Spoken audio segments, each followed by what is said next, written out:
15 gra e vajza, burra e djem, janë listën e qarkut tonë për zgjedhjet e 11 majit. Me thënë drejtën, kur nuk kam parë një prezantim më përfaqësues në nivel qarku, dhe duke takuar e duke ndejt me secilin prej kandidatëve, duke dëgjuar secilin prej nga vjen dhe kontributin që jep, kuptojmë që mozaiku i larmishëm i qarkut Shkodrës dhe mundësia e zhvillimit dhe diversitetit të Shkodrës është një përmase të madhe. Ju e dini fort mirë se përzgjedhja e listës është një proces i gjatë që kërkon marrjen e mendimit jo vetëm nga strukturat e partisë qarkut, por ne kemi pasur parasysh dy kolona në përzgjedhjen e deputetëve. Së pari strukturat e partisë socialiste dhe si parim kryesor jemi mbështetur dhe në propozimet e partisë që ka sjell, por e dyta gjithashtu edhe mundësinë që çdo komunitet të gjejë në listë të ngjashme dhe përfaqësuesin e vet. Kemi shumë besim se lista sjell përvoja të larmishme e plotësuese për qarkun dhe në fakt nuk kemi thjesht vetëm një grup deputetësh, por mendoj se kemi zgjedhur një ekip të motivuar për të punuar fort në të gjitha nivelet dhe për të arritur objektivin madhor që ka Partia Socialiste në këtë mandat, pranimin e Shqipërisë në Bashkimin Evropian.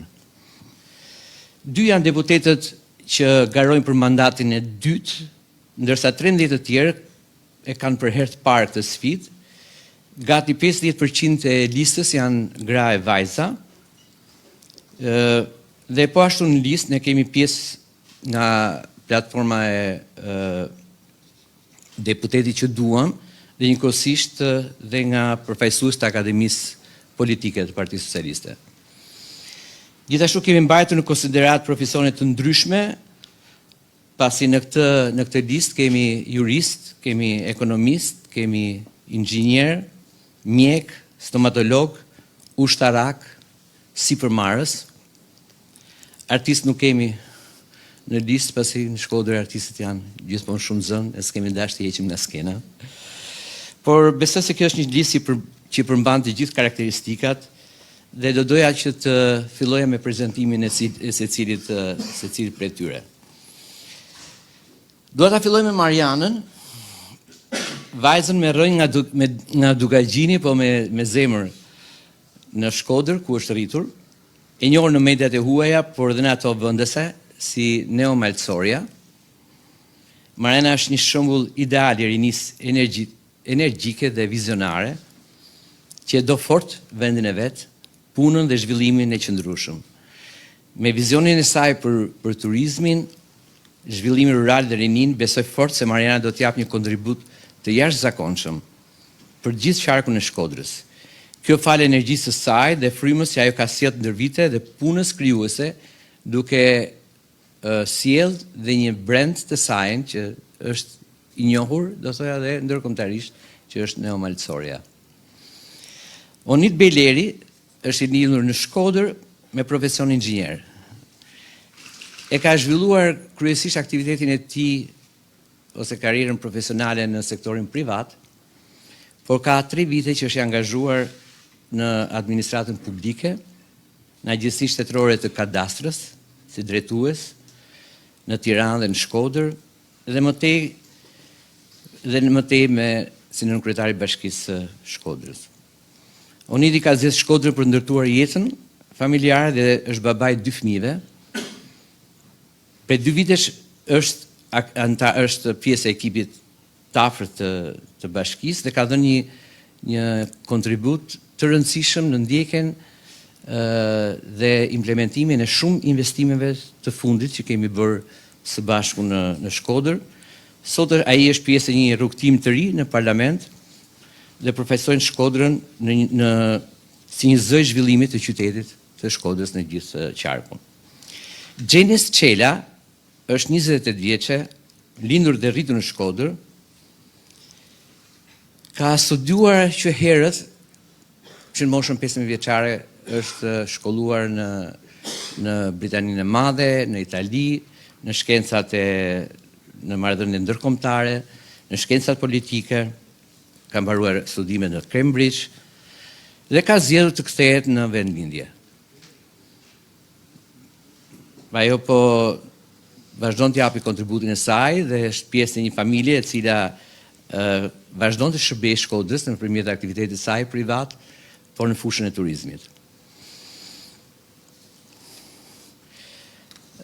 Buja Rexha është një tjetër kandidat nga Gruda e Malëcisë Madhe, i arsimuar në shkolla fsharake në Tiranë. Është i martuar dhe është babai i 3 fëmijëve. Ka një karrierë 11 vjeçare në fushën e sigurisë, ka shërbyer si shefi i grupit të sigurimit të kryetarit të parlamentit dhe ministrit të kulturës. Bujari ka drejtuar detyrinë e ruajtjes së personaliteteve të larta shtetërore. 20 vitet e fundit ka emigruar në Amerikë dhe është marrë me biznes privat në fushën e ndërtimit. Është i angazhuar vazhdimisht së bashku me familjen e tij në mbështetje të Partisë Socialiste dhe në 2009 ka drejtuar rrjetin e vullnetarëve të qarkut të Shkodrës për Partinë Socialiste. Në fakt, në këtë garë përfaqëson gjithë malësorët kudo që janë, brenda dhe jashtë vendit.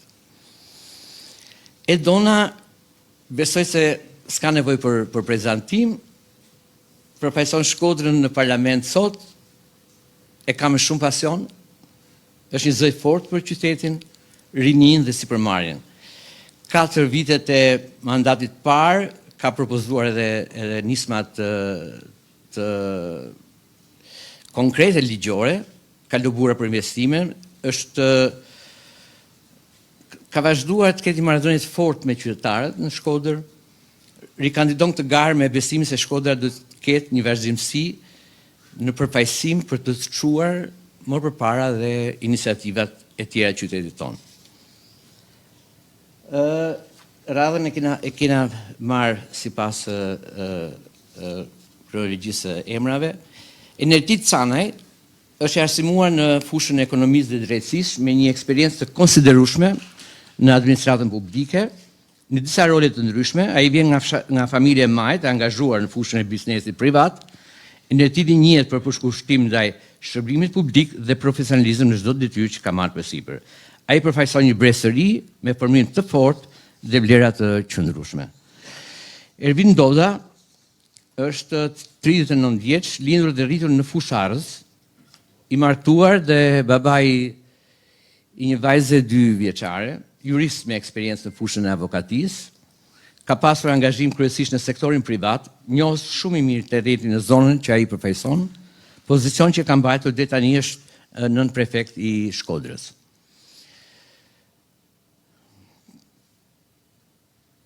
Holta Daka. Holta vjen nga një përvojë drejt për drejt me komunitetin, aty ku politikat shëndetësore kanë ndikimin më të madh në ofrimin e shërbimit mjekësor. Është mjeke dhe ka treguar një përkushtim profesional dhe kontribuar në rritjen e cilësisë së shëndetësisë. Gjatë drejtimit të shërbimeve klinike në Spitalin Rajonal të Shkodrës, ka luajtur një rol të rëndësishëm dhe kyç në procesin e marrjes së kartës së autonomisë spitalore, duke sjellur inovacion dhe përmirësime konkrete në sistemin e shëndetësisë. Duke punuar çdo ditë me njerëz, Holta i njeh mirë se kushdo nevojat e tyre dhe ka aftësinë të çojë ato aty ku duhen dëgjuar dhe adresuar.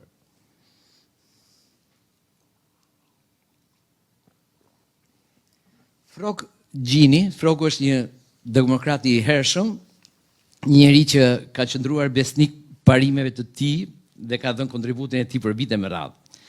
Me 2 mandate si përfaqësues i qytetarëve, ai ka qenë gjithmonë i përkushtuar ndaj kauzave të demokratëve dhe interesave të komunitetit të tij.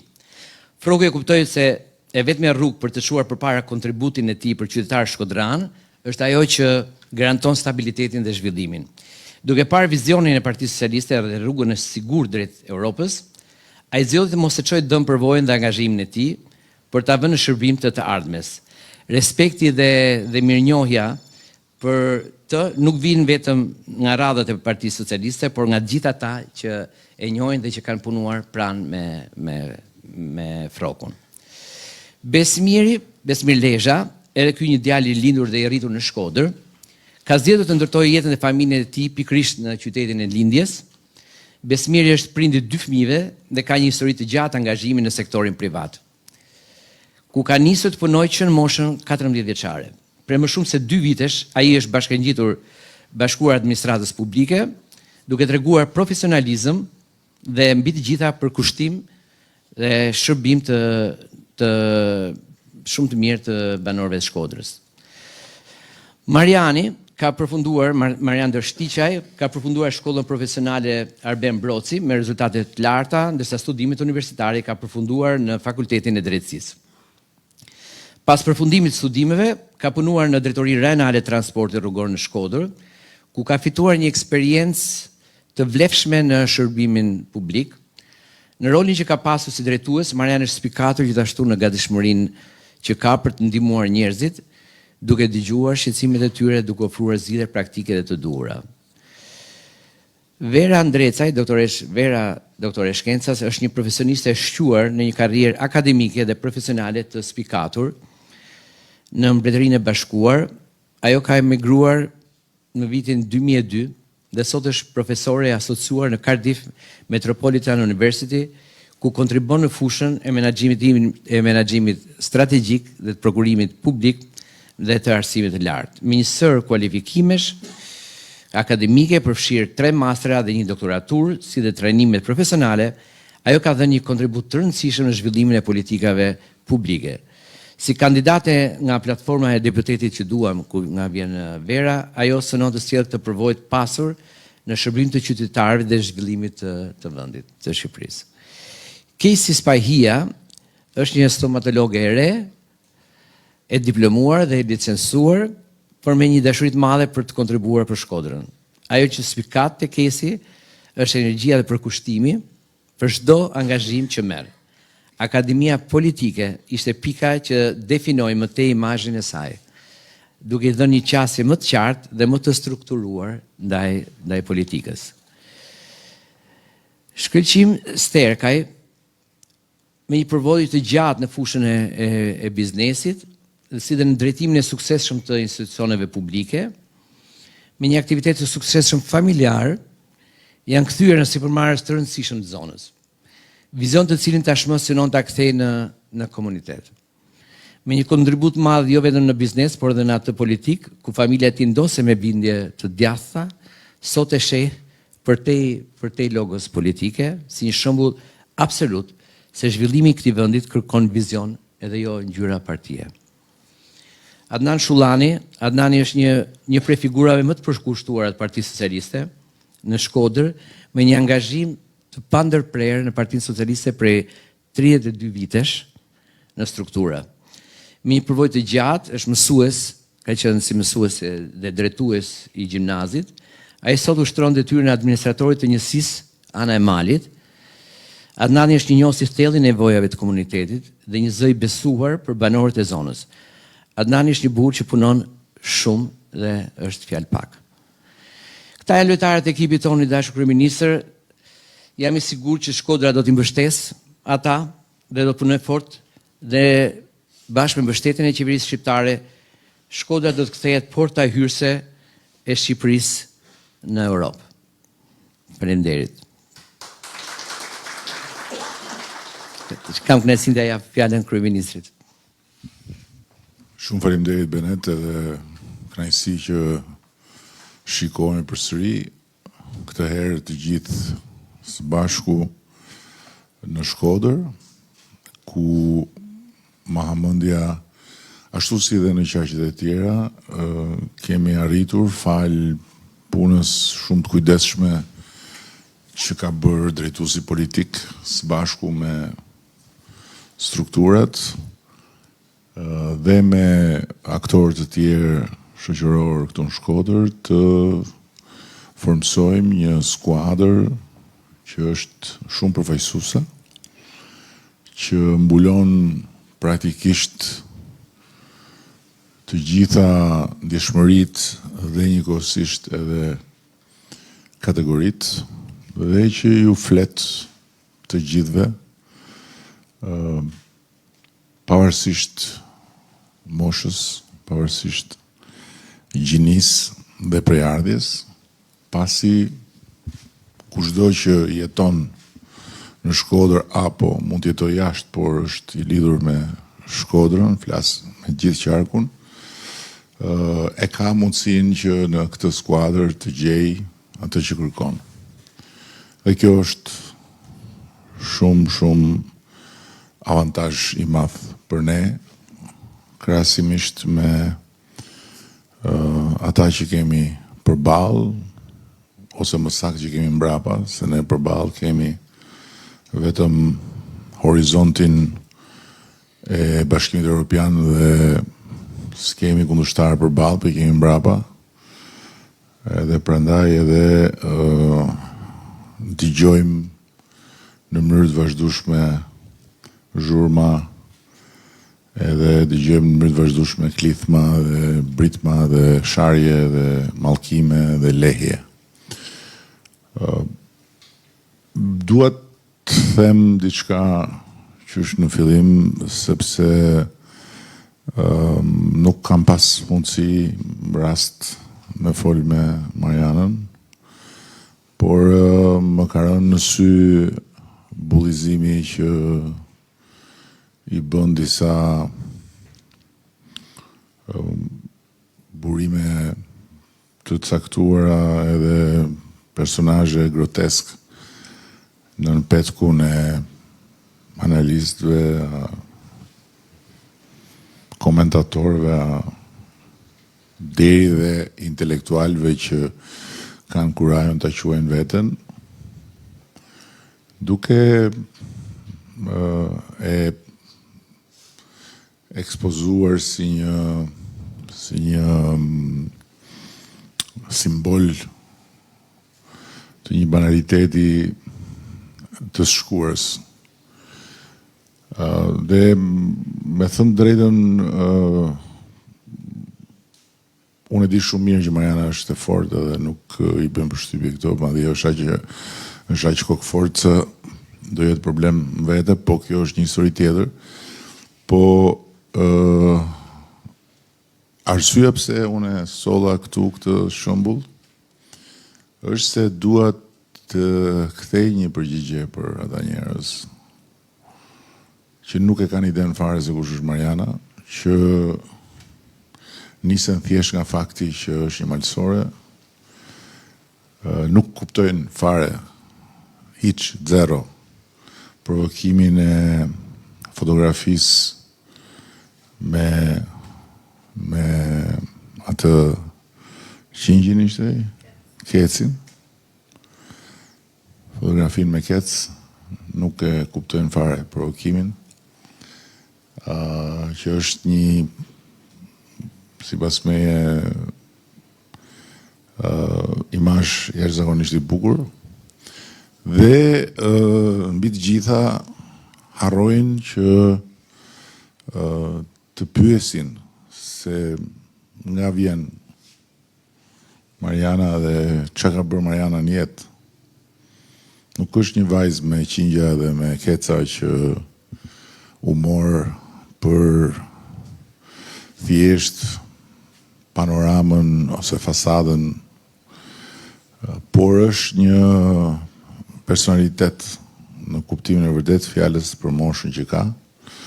Është një personalitet i vetë krijuar me shumë mund, me shumë sakrifica, me shumë ambicie, me shumë kokëfortësi dhe përmes jashtëzakonisht shumë peripecish.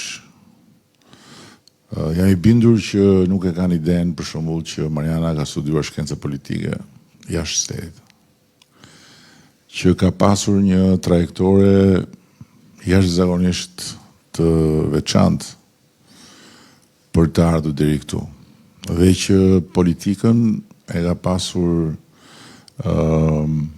pasur ambicie shumë kohë më parë. Unë kam folë me Mariana, kam njohur përpara, kur e kam marrë në podcast, edhe ka thënë që kam pas gjithmonë dëshirë të merrem politik, po kur të vi dita. Dhe mbi të gjitha është një njeri që vjen nga puna.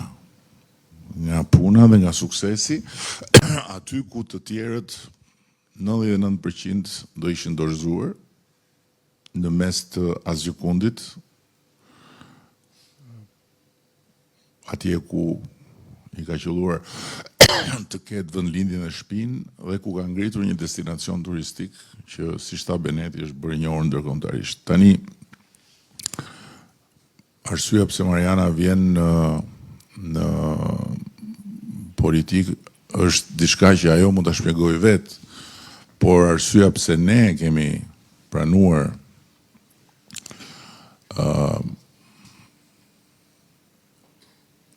aplikimin e saj është sepse ne besojmë që ajo do të jetë një vlerështuar për Shkodrën, për qarkun e Shkodrës, për sektorin e turizmit, për sektorin e bujqësisë dhe për gjitha ato problematika që lidhen me Shqipërinë rurale. Dhe do jetë një vlerështuar si dikush që ka studiuar shkenca politike, edhe si dikush që ka prodhuar me duart e veta nga toka dhe që ka parë të dy anët e medaljes. Ka parë edhe varfërinë, ka parë edhe suksesin, ka parë edhe bashkëfshatarët e vet, po ka parë edhe turistë nga gjithë bota në derën e vet. Kjo ishte diçka që e kisha të nevojshme ta thosha, dhe është e kot t'ju them atyre që kanë prodhuar gjitha të pocaqi që duhet ju vitë turp, se ata s'kan turp, s'kan lidhje me turpin. Edhe thjesht dhe vetëm për të gjithë të tjerët mendoj që Mariana e meriton të këtë shpjegim nga ana ime. Jo për të fare, po për filozofinë dhe qasjen e kësaj skuadre që ne kemi ndërtuar në Shkodër dhe në gjithë Shqipërinë. Ne faktikisht kemi bërë atë që asnjë parti politike nuk e ka bërë dhe nuk e bën dot. Kemi bërë një transfuzion shumë domethënës të gjakut në Partitë Socialiste, kemi hedhur bazat me këtë skuadër të Partisë Socialiste 2030 për dekadën tjetër dhe për gjeneratën tjetër. Dhe këtu në këtë skuadër, edhe këtu dhe në gjithë qarqet, janë edhe ata të cilët me siguri do t'jem pjesë e asaj stafete që do të kaloj në duart e një gjenerate tjetër. Ashtu si kundër, këtu janë edhe të tjerë që janë pjesë e gjeneratës së re, por që janë tani më siç është e Dona, apo të tjerë që janë edhe në nivelin vendor këtu. Kështu që unë besoj shumë që ajo që ne filluam me Benetin, që rezultoi një histori suksesi, duke i dhënë Shkodrës mundësinë të zgjedh një personalitet po doni shumë ngjyrësh, po doni pa ngjyrë, përtej llogoreve partijake, është sot edhe në këtë skuadër, ku si shta Beneti, ka njerëz që vinë nga një rrugë e gjatë me Partinë Socialiste, ka njerëz që vinë nga një rrugë e nisur me Partinë Demokratike, ka njerëz që vinë nga territori, ka njerëz që vinë nga emigracioni, ka njerëz që vinë nga eksperiencat e ndryshme, por edhe që vinë nga ëndrat dhe pasionet, deri dhe tek më të rinjt fare të Shkodrës, që janë edhe ata të përfaqësuar këtu. Ne duam që të vazhdojmë të bëjmë shumë për Shkodrën. Shkodra është lënë mbrapa dhe prandaj po bëj një fjalë jo si në vendet e tjera, sepse këtu ka një specifik. Shkodra është vendi më i lehtë brapa nga të gjithë tjerët në rulin e Shqipërisë. Dhe këtu jemi në një betejë të përditshme me një parambetje të madhe. Por populli i Shkodrës e shikon ndryshimin. Dhe ne kemi ndryshuar malsinë e madhe. Ne kemi ndryshuar Pukën, kemi ndërhyrë në Fusharës, kemi ndërhyrë në Vraun e Desku dhe aty ka nevojë akoma, por ama duke vendosur Shkodrën në qendër të gravitetit, të gjitha këto të tjera do të fitojnë shumë më tepër, sepse tani kemi në dorë të bëjmë zhvillim të integruar, duke vazhduar ta mbështesim fuqishëm Shkodrën, që me projektet madhore të qeverisë, deri te Hekurudha, Durrës, Prishtinë, që do të cek pikërisht Shkodrën si një domosdoshmëri në të gjitha kuptimet, pra një projekt shumë i madh, që është në proces. Dhe deri tek projektet e vogla në dukje, por shumë domethënëse ne u erdhëm për këtu, pash që për herë të parë pash liçenin nga rruga. Futeshe në Shkodër, sikur futeshe në një xhep falso. Siç ka qenë edhe hyrja e Vlorës dikur, ishte një kështu parull leckë atje, welcome to Vlora, një leckë me boj, edhe ti në fakt futeshe midis një karburanti, edhe një rrëpire, dhe s'kishte as Vlorë, as det, as dritë, as gjë, një grop. Edhe këtu, sikur futeshe ke Lana në Tiranë në vitin 2000. Eksakt. Vetëm se në vend Lanës, ujit është rruga. Këtej godina në mes. Tani është hap liçen dhe aty ai projekt do të jetë projekt që do të transformoj komplet imazhin e Shkodrës për çdo që do hyjë në Shkodër. Dhe do t'i japi shumë energji pozitive dhe shumë krenari edhe vetë atyre që banojnë kur të hyjnë e dalin nga ky qytet. Që e ka beku Zoti si asnjë qytet tjetër të Shqipërisë, me të gjitha llojet e gjërat. Nuk çdo gjë që natyra mund të ofrojë dhe mund të ketë si larmi, Shkodra e ka. Kështu që na duhet mbështetje. Shumë thjesht, na duhet mbështetja e popullit të Shkodrës, na duhet mbështetja e socialistëve dhe demokratëve të Shkodrës, që janë kthy prapë te ca personazhe, unë nuk e kuptoj dot domosdoshmë si mund të insistohet në të njëjtin budallëk, është habi shumë e madhe. Pa ca personazhe që të vjen zor ti përmendesh dhe emrin që i kanë vënë atje në listën e Kënetës. Kënet e vërtet. Dhe nëse ka pas dhe ka akoma një vend që e tregon vetë vendi se çfarë është Këneta, ka qenë Shkodra deri para se sa Benedit vinte këtu. Dhe nëse ka një kartë vizit Këneta, është lista e deputetëve të Shkodrës. Përjashto vetëm një person për të cilin unë kam respekt, që është ajo zonja që është parlament. Gjithë tjerët janë personazhe qesharak, grotesk. S'kan lidhje fare me çfarë i duhet Shkodrës, çfarë i duhet Shqipërisë, çfarë i duhet të gjitha shtresave e kategorive. Njerëz kot, pa lidhje. Ana tjetër është shumë e rëndësishme që gjithsesi të gjithë ju, ashtu si të gjithë deputetët e Partisë Socialiste, të jenë të fokusuar tek kryefjala e kësaj fushate dhe kryefjala e një më të madhit që është Shqipëria në Bashkimin Evropian. Në Shqipërinë në Bashkimin Evropian, edhe në nivelin e qeverisës vendore dhe të mundësive për pushtetin vendor, gjërat do të ndryshojnë katërcipërisht, sepse praktikisht me antarësinë në Bashkimin Evropian, Shqipëria nuk do ketë një buxhet, do ketë 2 buxhete. Siç ka ndodhur me të gjitha vendet që janë fund në Bashkimin Evropian. njëri buxhet nga taksat e atyre që banojnë dhe që punojnë në Shqipëri, dhe një buxhet nga familja e përbashkët evropiane, i cili është shumë domethënës për ne.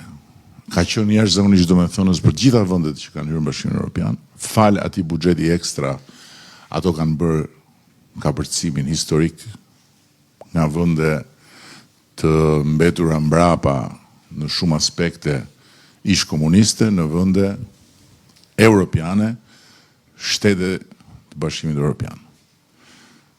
Dhe shembulli më i thjeshtë është që në gjithë këto vite ne kemi marrë mbështetje nga Bashkimi Evropian diçka më shumë se 1 miliard euro. Me hyrjen në Bashkimin Evropian, çdo vit ne do të marrim 1 miliard euro. Ky është, domethënë, praktikisht është një 10 fishim.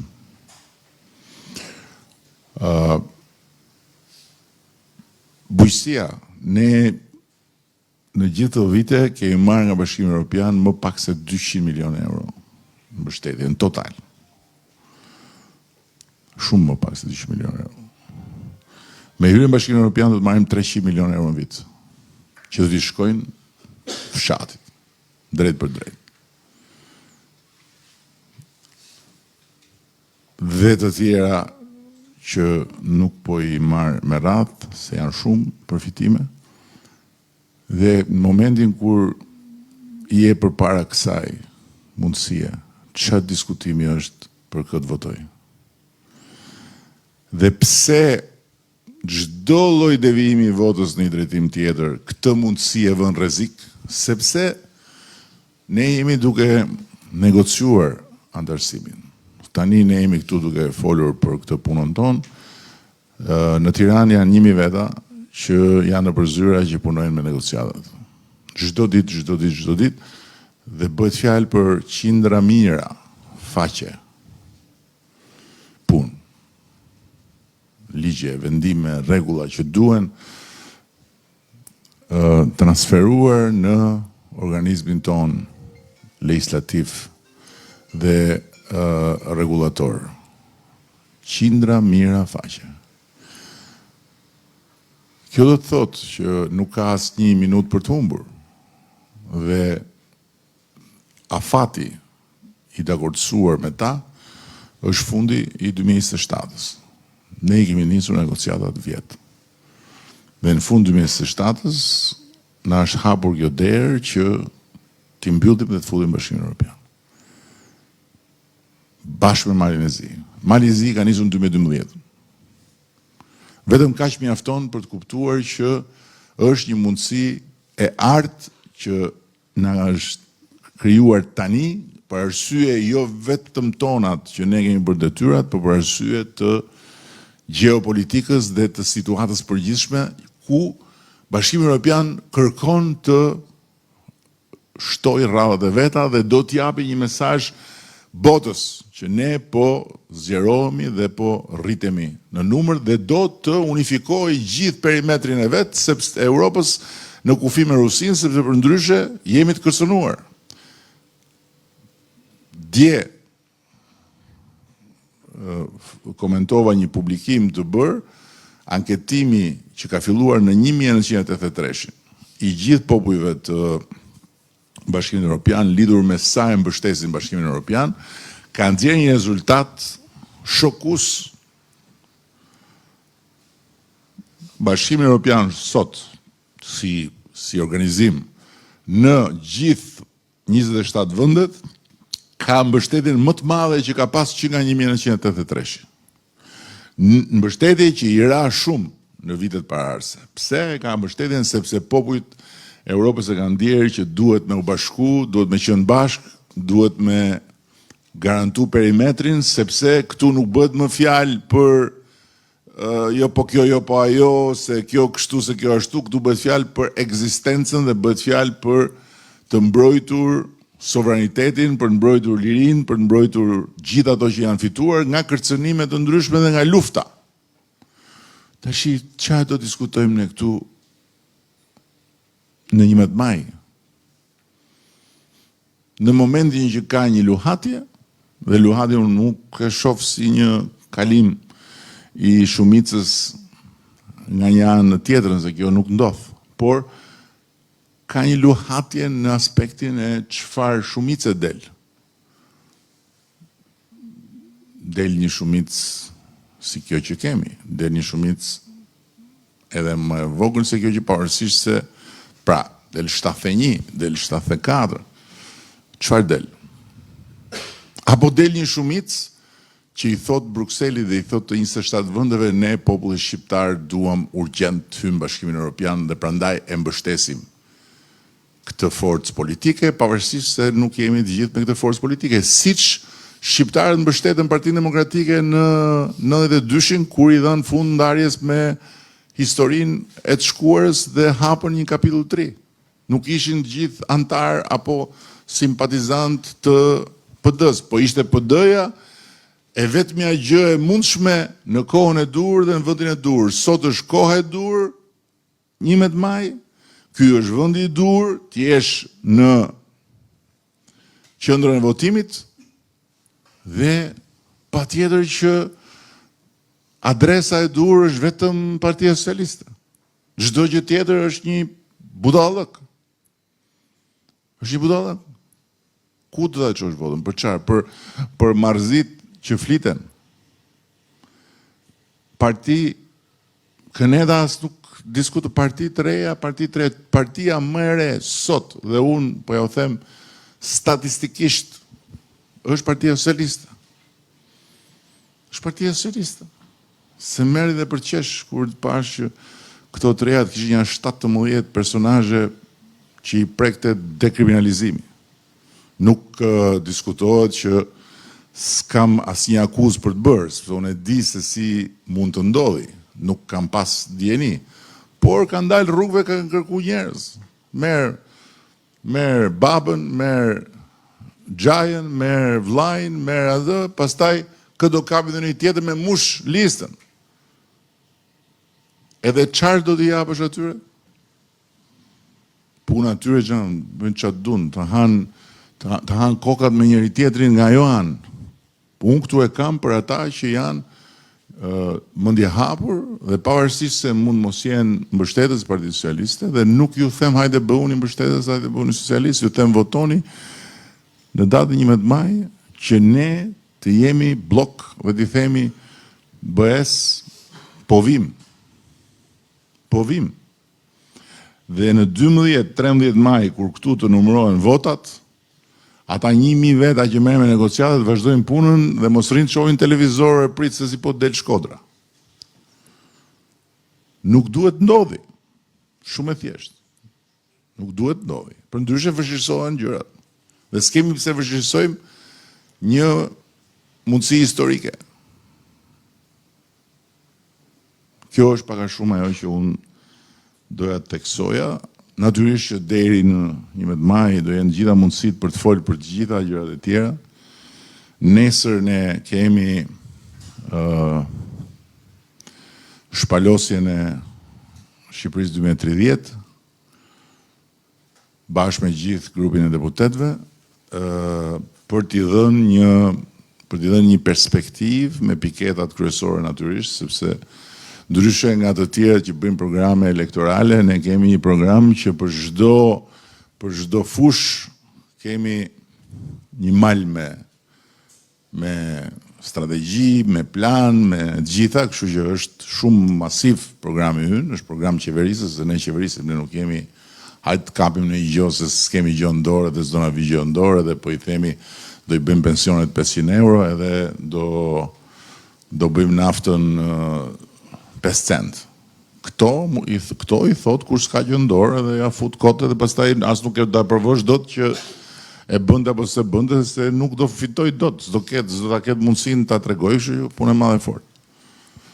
Se kam tregu edhe në vend tjetër dhe më kujtojnë eksaktësisht kur në një ngushëllim me Fatosnanon, kur i thot, ishte kryeministër, kur i thot njëri, thot, zoti kryeministër, thot, s'keni gjën vi, po nuk zgjidhet përfundimisht probleme pronës.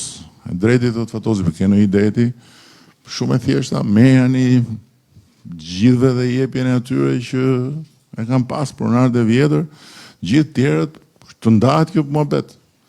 I tha Fatosi, kjo është shumë vizionare, tha, shumë e guximshme, tha, po këtë do ta zgjidhësh me Sabriun, tha, që s'ka gjë ndorë. E kishte fjalën për të ndjerën Sabri Goda. Me fjalë, hajde të 100% gjitha, po edhe Sabriu i shkreti ndëjtin kryet Partisë Republikane, nuk e di sa mandate fitoi me këtë teori, po pastaj iku në botën tjetër dhe nuk arriti dot ta provonte që mund ta zgjidhte këtë punë, se nuk i vinte gjë në dorë. Kështu që për t'ju dhënë një punë dhe në i rogë, edhe për të pa cirk, me këta që dalin edhe bëjnë propozime çuditshme, është me çu votën, megjithatë ka lloj shihesh, lloj njerëzish puna tyre. E rëndësishme është që të gjithë merren me ne, të gjithë s'lën gjë pa thënë për ne, të gjithë na tregojnë ne me gisht, madje kanë dhe një paturpsi tjetër shumë të madhe që na tregojnë ne me gisht për punët që po bën drejtësia. Na tregojnë ne me gisht pse disa ndër ne kanë probleme me drejtësinë. Ndërkohë që nëse kjo ditë erdhi sepse këtë ditë e sollëm ne. E solli vizioni, kurajoja, reforma jonë drejtësi, mbështetja jonë për institucionet e reja drejtësisë, dhe vendosmëria që lufta kundër korrupsionit jetë totale, qoftë në parandalim, siç kemi bërë dhe ç'po bëjmë me reformat, gjë që e njohin të gjithë dhe që për cilën Bashkimi Evropian ka fituar një besim shumë të madh ke Shqipëria dhe thot tani ju duam të vini brenda, qoftë me goditjet që bën drejtësia. Ne dorëzum shpatën. Për herë të parë që nga 1912-a, pushteti politik s'ka shpatën që i takon të ta kishte drejtësia dhe për herë të parë ka drejtësia në dorë shpatën. Tani ne duhet të ulim kokën për këtë, për te të gjitha lajthitjeve, gabimeve, çudirave që mund të ketë ky proces, në thelb ky është një proces historik i domosdoshëm, të cilin ne e kemi mbështetur dhe mbështesim deri në fund. Deri në fund. Ndërkohë që anët e tjera, ata që s'do kenë asnjëherë gjë në dorë, ata s'pakun e shohin si të vetmen shpresë që të kapin në një gjë, sepse ndryshe s'kanë se si luftojnë fare me ne, e shohin si aleat për të bërë politik opozitare. Dhe kjo është normale puna tyre. Ndërkohë që bufi kënetës bashkë me kënetën thonë me 12 majnë do ta shkrim. Kështu që jemi ne garantët për këtë. Dhe do të jemi shumë krenar për këtë. Shumë krenar. Ne e kemi shumë të qartë vijën. Kush është këtu për qëllimin e përbashkët është i nderuar. Kush devion nga rruga për qëllimin e përbashkët dhe e përdor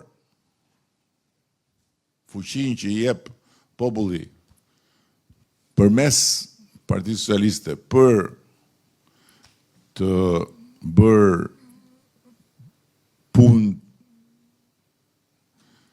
jo të ndershme mbas shpinës tonë, të shkoj atje ku ka vendin. Është shumë e thjeshtë, nuk ka asnjë gjë për të pasur dyshime dhe dilema. Por kjo është një propagandë e vazhdueshme, bum. Gjithsesi, unë besoj që ne jemi jo vetëm në kohën e dur dhe në vendin e dur, por jemi absolutisht forca e duhur për të realizuar këtë qëllim të madh, dhe kjo duhet të jetë kryefjala. Pastaj të gjitha të tjerat, një nga një, duhet dhe do të trajtohen deri në nivelin individual, deputeti me qytetarin, shtëpi në shtëpi, lagje më lagje, bashki në bashki, edhe në rangun e të gjithë Republikës. Shumë faleminderit.